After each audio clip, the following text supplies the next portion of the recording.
Hi ಎಲ್ಲರಿಗೂ ನಮಸ್ಕಾರ. Welcome back to our channel. ಯಾರೆಲ್ಲ ನಮ್ಮ ಚಾನಲ್ನನ್ನು ಸಬ್ಸ್ಕ್ರೈಬ್ ಮಾಡಿಕೊಂಡಿಲ್ವೋ ದಯವಿಟ್ಟು ಸಬ್ಸ್ಕ್ರೈಬ್ ಮಾಡಿಕೊಳ್ಳಿ. ನಮ್ಮನ್ನು ಪ್ರೋತ್ಸಾಹಿಸಬೇಕಾಗಿ ವಿನಂತಿಸುತ್ತೇನೆ.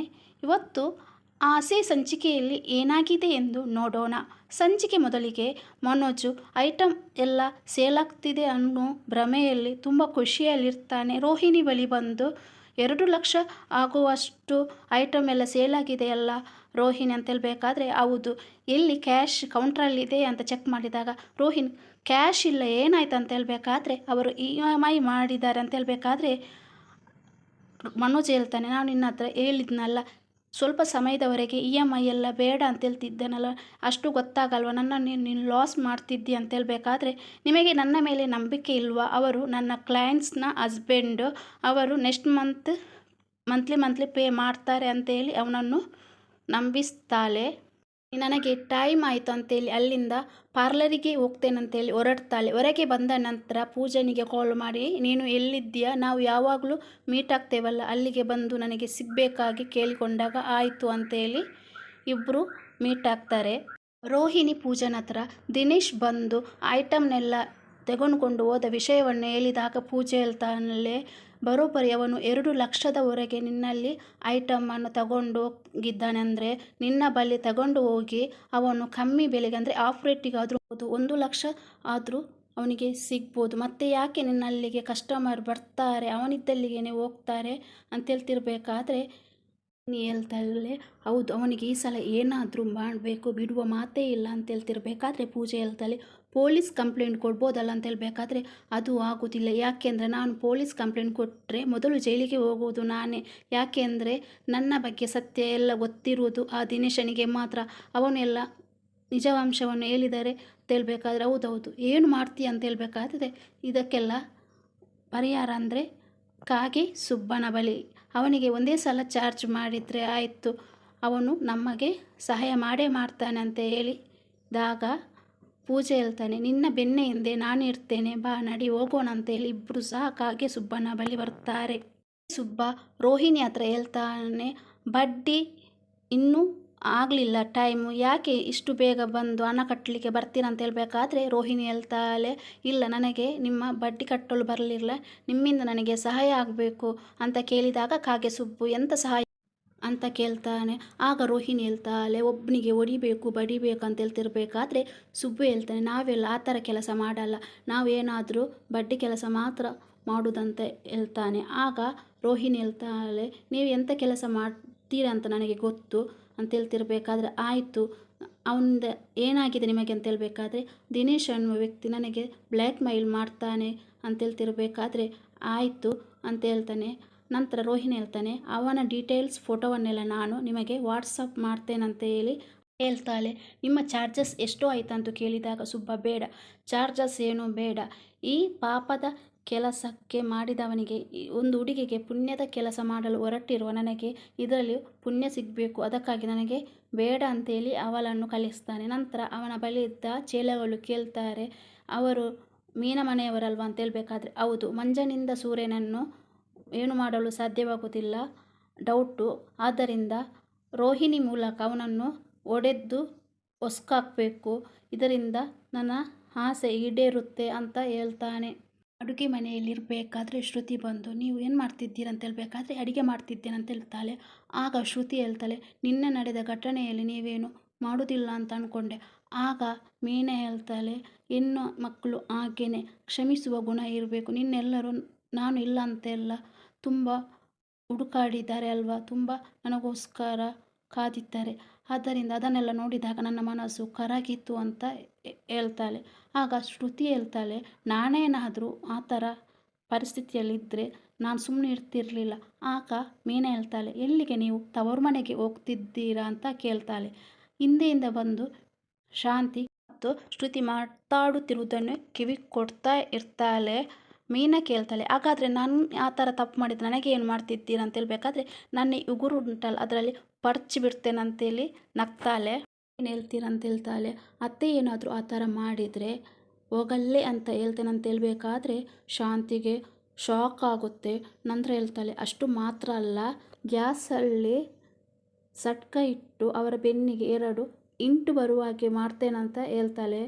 ಅದನ್ನು ಕೇಳಿಸಿಕೊಂಡ ಶಾಂತಿ ಸ್ವಲ್ಪ ಹೊತ್ತಾದ ನಂತರ ಏನು ಮಾಡ್ತಿದ್ದೀರಾ ಅಂತ ಶ್ರುತಿ ಹತ್ರ ಕೇಳ್ತಾಳೆ. ಏನಿಲ್ಲ, ಕ್ಯಾಶುವಲ್ ಆಗಿ ಮಾತಾಡ್ತಿದ್ದೇವೆ, ನಿಮ್ಮ ಬಗ್ಗೆ ಸಹ ಮಾತಾಡ್ತಿದ್ದೇವೆ, ನನಗೀಗ ಲೇಟ್ ಆಯ್ತು ಅಂತೇಳಿ ಅಲ್ಲಿಂದ ಹೊರಡ್ತಾಳೆ.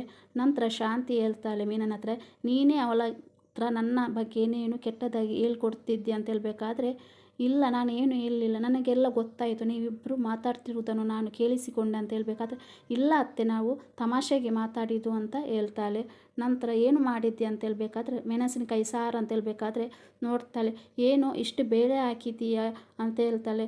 ಏನಿಲ್ಲ ಅತ್ತೆ, ಸ್ವಲ್ಪ 1 ಇಡಿ ಹಾಕಿದಷ್ಟೇ, 2 kg ಬೇಳೆ ಹಾಕಲಿಲ್ಲ, ನಾನು ಈಗ ಸಾಂಬಾರು ಮಾಡಲಿಕ್ಕೆ ಅದು ಬೇಳೆ ಇದ್ರೇ ಮೆಣಸಿನಕಾಯಿ ಸಾರು ಚೆನ್ನಾಗಿರುತ್ತೆ ಅಂತ ಹೇಳ್ತಾಳೆ. ಡೈನಿಂಗ್ ಟೇಬಲ್ ಹತ್ರ ಹೋಗಿ ಅತ್ತೆ ನಾನು ಊಟ ರೆಡಿ ಮಾಡಿ ತರ್ತೇನಂತ ಹೇಳಿದಾಗ, ಆಯಿತು ತಂದು ಬಡಿ ಅಂತ ಹೇಳ್ತಾಳೆ. ಆಗ ಸುಬ್ಬನ ಕಡೆಯವರು ದಿನೇಶ್ನನ್ನು ಕರ್ಕೊಂಡು ಬರ್ತಾರೆ. ನಂತರ ದಿನೇಶ್ನನ್ನು ಕೂತ್ಕೊಳ್ಳಿಕ್ಕೆ ಹೇಳಿದಾಗ, ದಿನೇಶ್ ನೀವು ಯಾರು ನನ್ನನ್ನು ಕರೆದದ್ದು ಅಂತ ಜೆಂಟಲ್ಮ್ಯಾನ್ ಥರ ಕೇಳ್ತಾನೆ. ಆಗ ಹೇಳ್ತಾನೆ, ನನ್ನ ಹೆಸರು ಕಾಗೆ ಸುಬ್ಬು ಅಂತ, ನಾನು ಬಡ್ಡಿ ವಸೂಲಿ ಮಾಡುವವನು ಅಂತ ಹೇಳ್ತಿರ್ಬೇಕಾದ್ರೆ, ಹೌದಾ ಒಳ್ಳೇದಾಯ್ತೆ, ನನಗೆ ಸಹ ಕೊಡಿ ನೀವು ಬಡ್ಡಿ, ನಿಮ್ಮ ಕರೆದು ಕೊಡ್ತಿದ್ದೀರಲ್ವ, ನನಗೆ ತೆಗೊಳ್ಳೋದ್ರಲ್ಲಿ ಯಾವ ರೀತಿಯ ತೊಂದರೆ ಇಲ್ಲ, ಯಾಕೆಂದರೆ ನನಗೆ ನನ್ನ ಹುಡುಗಿ ಇದ್ದಳಲ್ಲ ಅವಳು ತೀರಿಸ್ತಾಳೆ ಅಂತ ಹೇಳ್ತಿರ್ಬೇಕಾದ್ರೆ ಕಾಗೆ ಸುಬ್ಬನಿಗೆ ಕೋಪ ಬಂದು ಸರಿಯಾಗಿ ಹೊಡಿತಾನೆ. ನೀನು ಹೆಣ್ಣು ಮಕ್ಕಳಿಗೆ ಬ್ಲ್ಯಾಕ್ ಮೇಲ್ ಮಾಡ್ತೀಯ ಅಂತ ಹೇಳ್ಬೇಕಾದ್ರೆ, ನೋಡಿ ನನ್ನ ತಂಟೆಗೆ ಬರಬೇಡ, ನಾನೊಬ್ಬ ಎಜುಕೇಟೆಡ್ ಅಂತ ದಿನೇಶ್ ಹೇಳ್ತಾನೆ. ನನ್ನ ತಂಟೆಗೆ ಏನಾದರೂ ಬಂದು ನನ್ನ ಅವ ಏನಂತ ನಿಮಗೆ ತೋರಿಸ್ತೇನೆ ಅಂತ ಹೇಳ್ತಾನೆ. ಆಗ ಕಾಗೆ ಸುಬ್ಬ, ನೀನು ಅವಮಾನವನ್ನು ತೋರಿಸ್ತೀಯ, ನೋಡು ತೋರಿಸು ಅಂತೇಳಿ ಸರಿಯಾಗಿ ಹೊಡೆಯುತ್ತಾನೆ. ನಂತರ ದಿನೇಶ್ ಅಲ್ಲಿಂದ ತಪ್ಪಿಸಿಕೊಂಡು ಸ್ಕೂಟಿಯಲ್ಲಿ ಬರ್ತಾನೆ. ಬೇಕಾದರೆ ಒಂದು ಹೆಂಗಸು ದಾರಿಯಲ್ಲಿ ಹೋಗ್ತಿರುತ್ತೆ, ಆ ಹೆಂಗಸಿಗೆ ಗುದ್ದಿ ಅಲ್ಲಿಂದ ತಪ್ಪಿಸಿಕೊಳ್ಳಿಕ್ಕೆ ನೋಡ್ತಾನೆ. ಆಗ ನೋಡಿದ ಸೂರ್ಯ ಅವನನ್ನು ಓವರ್ಟೇಕ್ ಮಾಡಿ ಸರಿಯಾಗಿ ಹಿಗ್ಗಾಮುಗ್ಗ ಹೊಡೆಯುತ್ತಾನೆ. ಯಾಕೆ ನಿಂಗೆ ಅಷ್ಟು ಗೊತ್ತಾಗಲ್ಲ, ಒಂದು ಹೆಣ್ಣು ಮಗುವಿಗೆ ರೋಡ್ನಲ್ಲಿ ತಳ್ಳಿಸಿ ಬಂದದಲ್ಲದೆ ಓಡ್ಕೊಂಡು ಬಂದಿದ್ಯಾ ಅಂತ ಹೇಳ್ತಾ ಇರಬೇಕಾದ್ರೆ ಪೊಲೀಸ್ ಬರ್ತಾರೆ. ನಂತರ ಪೊಲೀಸಿಗೆ ನಡೆದ ವಿಷಯವನ್ನೆಲ್ಲ ತಿಳಿಸ್ತಾನೆ. ದಿನೇಶ್ನನ್ನು ಪೊಲೀಸ್ ಕರ್ಕೊಂಡು ಹೋಗ್ತಾರೆ. ನಂತರ ಕಾಗೆ ಸುಬ್ಬ ಅದನ್ನು ರೆಕಾರ್ಡ್ ಮಾಡಿ ಕಳಿಸಬೇಕು ಅಂತೇಳಿ ಯೋಚಿಸ್ತಾ ಇರ್ತಾನೆ.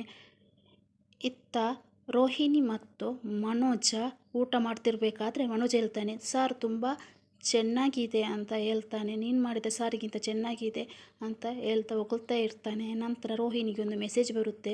ರೋಹಿಣಿ ಹೇಳ್ತಾಳೆ, ಹೋಗಿ ಬೇಗ ಊಟ ಮಾಡಿ ನೀವು ಮಲ್ಕೊಳ್ಳಿ ಅಂತ ಹೇಳ್ತಾನೆ.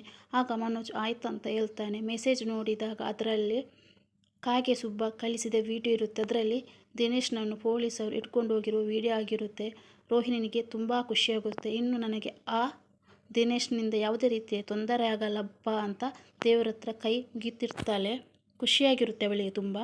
ಮಾರ್ನಿಂಗ್ ಶಾಂತಿ ಪುರಿ ಉಂಡೆ ತಿಂತಿರ್ಬೇಕಾದ್ರೆ ಕಸ್ತೂರಿ ಬರುತ್ತಾಳೆ.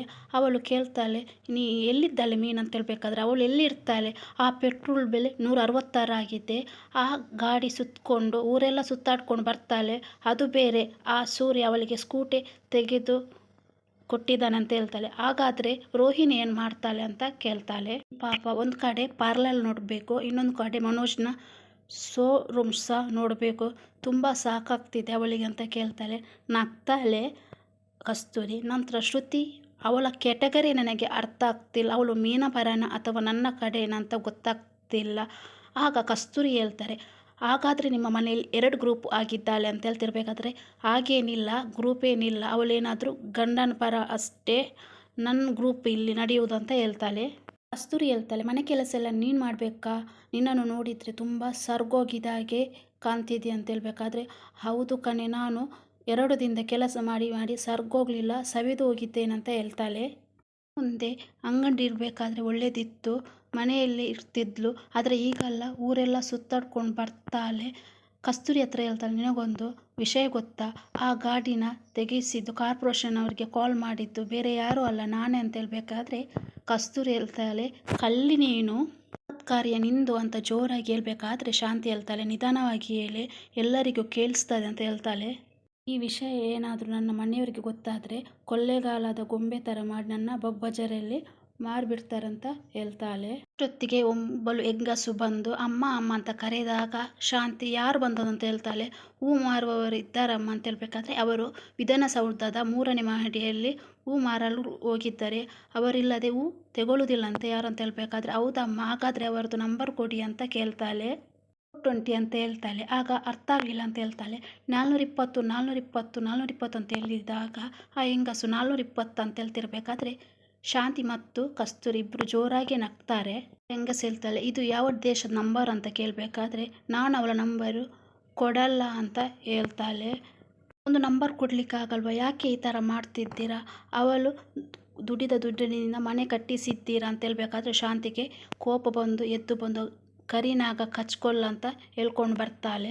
ಯಾರು ಮನೆ ಕಟ್ಟಿಸಿ ಕೊಟ್ಟದ್ದು, ಇದು ನನ್ನ ಅಪ್ಪ ಅರಶಿನ ಕುಂಕುಮದಲ್ಲಿ ಜೊತೆಗೆ ನನಗೆ ಕಟ್ಟಿಸಿಕೊಟ್ಟ ಮನೆ ಇದು ಅಂತ ಹೇಳ್ತಾಳೆ. ಹೂವೆಲ್ಲ ಕೊಡೋಕ್ಕಾಗಲ್ಲ ಅಂತ ಹೇಳ್ತಿರ್ಬೇಕಾದ್ರೆ ಅದಕ್ಕೆ ಯಾಕೆ ನೀನು ಹೀಗೆ ಆಡ್ತೀಯ, ಹೋಗ್ತೇನೆ ಬಿಡು ಅಂತೇಳಿ ಅಲ್ಲಿಂದ ಹೊರಡ್ತಾಳೆ. ಹೋದ ನಂತರ ಕಸ್ತೂರಿ ಹತ್ರ ಹೇಳ್ತಾಳೆ, ನೋಡಿದ್ಯಾ ಆ ಮೀನೆ ಯಾರ್ಯಾರ ಹತ್ರ ಏನೇನು ಹೇಳ್ಕೊಂಡು ತಿರುಗ್ತಿದ್ದಳು ಏನು ಅಂತ ಆಶ್ಚರ್ಯ ಪಡ್ತಾ ಇರ್ತಾಳೆ. ಬರಲಿ ಮೀನು, ಅವಳಿಗೆ ನಾನು ಬರೇ ಇರಲಿಲ್ಲ ಅಂದರೆ ನೀನು ನನ್ನನ್ನು ಕುರೋ ನಾಯಿ ಅಂತ ಕರಿ ಅಂತ ಹೇಳ್ತಾಳೆ. ಕಸ್ತೂರಿ ಹೇಳ್ತಾಳೆ, ಬಿಡೋ ಅಂತ ಹೇಳ್ಬೇಕಾದ್ರೆ ಇಲ್ಲ ಬಿಡೋ ಮಾತೇ ಇಲ್ಲ, ನೀನು ನನ್ನನ್ನು ಹಾಗೆ ಕರಿಬೇಕು, ಆವಾಗಲೇ ನನಗೆ ನಾಚಿಕೆ ಆಗೋದು ಅಂತ ಹೇಳ್ತಾಳೆ. ಕಾಯಿಸ್ಕೊಂಡು ಬರ್ತೇನೆ, ಅದರ ಜೊತೆಗೆ ಸೌಟನ್ನು ಸಹ ಬಿಸಿ ಮಾಡಿಕೊಂಡು ಬರ್ತೇನೆ ಅಂತ ಹೇಳ್ಬೇಕಾದ್ರೆ ಕಸ್ತೂರಿ ಶಾಂತಿ ಅಂತ ತಡಿತಾಳೆ. ಸಂಚಿಕೆ ಮುಕ್ತಾಯವಾಗಿದೆ. ಮುಂದಿನ ಸಂಚಿಕೆಯಲ್ಲಿ ಶಾಂತಿ ಮೀನಲ್ಲಿಗೆ ಬರೆ ಆಗ್ತಾಳೆ, ಏನಾಗಿದೆ ಅಂತ ನೋಡೋಣ. ಅದಕ್ಕಿಂತ ಮುಂಚೆ ಯಾರೆಲ್ಲ ನನ್ನ ಚಾನಲನ್ನು ಸಬ್ಸ್ಕ್ರೈಬ್ ಮಾಡ್ಕೊಂಡಿಲ್ವೋ ದಯವಿಟ್ಟು ಸಬ್ಸ್ಕ್ರೈಬ್ ಮಾಡ್ಕೊಂಡು